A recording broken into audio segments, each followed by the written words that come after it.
അമ്മേ ശരണം, ദേവീ ശരണം. നമ്മുടെ ഇഷ്ടങ്ങൾ നമ്മൾ തന്നെ തിരിച്ചറിയണം. നമ്മുടെ ഇഷ്ടങ്ങളും നമ്മുടെ സന്തോഷങ്ങളും നമുക്ക് വേണ്ടി തന്നെ മാറ്റി വയ്ക്കുമ്പോഴാണ് ജീവിതം ഒന്നുകൂടി ഇതുപോലെ കളർഫുള്ളാകുന്നത്. അതേപോലെ തന്നെ നമ്മുടെ ഇഷ്ടദേവതയ്ക്ക് ഇതുപോലെയൊക്കെ ഒന്ന് മാല കെട്ടി കൊടുക്കുമ്പോൾ നമ്മുടെ മനസ്സ് ഒന്നുകൂടി കളർഫുള്ളാവും. ഇങ്ങനത്തെ നല്ല നല്ല കാര്യങ്ങൾ ചെയ്യുന്നതോടൊപ്പം തന്നെ നമ്മുടെ മനസ്സിൻ്റെ മാറ്റം അതൊരു വേറെ ലെവലിലേക്ക് കൊണ്ടുവരാൻ കഴിയും. പലപ്പോഴായിട്ട് നമുക്ക് തോന്നുന്ന ഒരുപാട് പ്രയാസങ്ങളും ബുദ്ധിമുട്ടുകളും ഒക്കെ ഇങ്ങനത്തെ ഓരോ കാര്യങ്ങൾ ചെയ്യുമ്പോൾ നമുക്ക് മാറ്റിയെടുക്കാവുന്നതാണ്. തലേനെ നമ്മളിതുപോലെയൊക്കെ മാല കെട്ടി വെച്ച് കൊടുക്കുക. പിറ്റേന്ന് ഭഗവാനും ഭഗവതിക്കും ആർക്കാണ് ഇഷ്ടപ്പെട്ട ദേവത അവർക്കത് ചാർത്തി കൊടുക്കുക.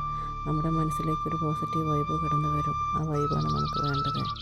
നമ്മുടെ ഇഷ്ടങ്ങളെ മനസ്സിലാക്കാൻ ഈ ഭൂമിയിൽ ആർക്കാ കഴിയുക? നമുക്കല്ലാതെ. ആ യാഥാർത്ഥ്യം മനസ്സിലാക്കാൻ നമ്മുടെ ഇഷ്ടങ്ങളെക്കുറിച്ച് മാത്രം മനസ്സിലാക്കി മുന്നോട്ട് പോകുക. ജീവിതം ചെറുതല്ല, അത് വലുതാണെന്ന് ബോധ്യപ്പെടുത്തുക. ഇപ്പോഴും നമ്മുടെ മനസ്സിന് സന്തോഷം കണ്ടെത്തുക എന്നത് മാത്രമാണ് നമ്മൾ ചെയ്യേണ്ടത്. മറ്റുള്ളവരെ സങ്കടപ്പെടുത്തിയിട്ടുള്ള സന്തോഷമല്ല, നമുക്കെല്ലാവർക്കും കൊടുക്കാൻ പറ്റുന്ന നല്ലൊരു സന്തോഷം കൂടി